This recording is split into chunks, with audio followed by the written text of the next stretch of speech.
You know that feeling when the air goes still and you just know something's about to go horribly wrong? That's where Allonte and Mercedes found themselves, trapped in a dusty pantry on October Lane with nothing but splintering wood and their own fear for company. Allonte pressed his ear to the door, heart pounding as frantic clawing echoed in his skull. "It's trying to get in, Mercedes," he whispered, his voice more hope than courage. Mercedes was curled up, silent tears streaking through the dust on her cheeks. "What does it want? Why us?" She sounded so small, and honestly, I didn't have an answer.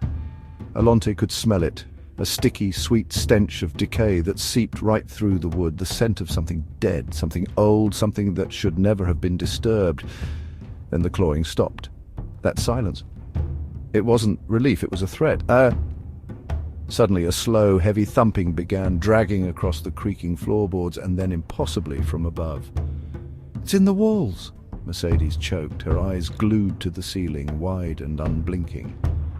That's when the plaster above them bulged, swelling as if something monstrous pressed from the other side. Dust trickled down in fine, choking clouds. "We need to get out of here," Allonte hissed, desperate, scanning for an escape, but there was none. Just walls lined with ancient jars, and the ceiling threatening to cave in.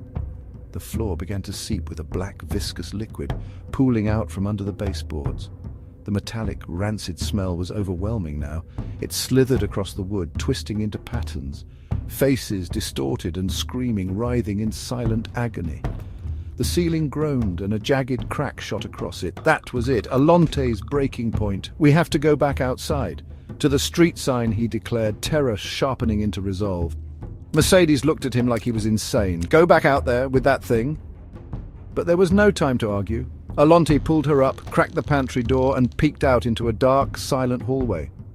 Together they sprinted through the rotting house, leaping over pools of that black ooze, the faces shifting to watch as they passed. A crash exploded behind them, the ceiling caving in, ancient debris raining down. They burst into the chilling October air, shadows stretching long and menacing across the lawn. Their goal was in sight, the street sign, October Lane, blurring and shimmering in the twilight. At the base of the sign, half buried, was an old wooden box, but Mercedes, terrified, yanked Allonte onward. "Forget it, just the sign." A cold, whispering voice slithered from the box. "Not yet, not yet."